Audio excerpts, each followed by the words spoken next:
বাংলাদেশের সবথেকে জনপ্রিয় সংগঠন বাংলাদেশ জাতীয়তাবাদী দলের ভারপ্রাপ্ত মাননীয় চেয়ারম্যান দেশনায়ক জনাব তারেক রহমান 25শে ডিসেম্বরে স্বদেশ প্রত্যাবর্তনের মধ্য দিয়ে বাংলাদেশের নতুন সূচনা, স্বাধীনতার সার্বভৌমত্ব, নতুন বাংলাদেশ গড়া বিনির্মাণে আমরা আশা রাখি এই আগমনকে নতুন বাংলাদেশকে আরও সমৃদ্ধির দিকে এগিয়ে নিয়ে যাবে, বাংলাদেশকে একটি সুখী সমৃদ্ধ বাংলাদেশ গড়ার প্রত্যাশা ব্যক্ত করছি আমরা। ছাত্র জনতা, কৃষক, শ্রমিক,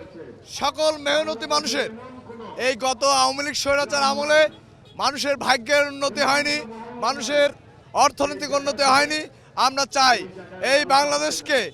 সুখী সমৃদ্ধ উন্নত বাংলাদেশে পরিণত করতে, একটি মডেল বাংলাদেশ পরিণত করতে আগামী দিনে বিএনপি তথা দেশনায়ক তারেক রহমানকে প্রধানমন্ত্রী হিসাবে বাংলাদেশের আপামর জনগণ দেখতে চায়।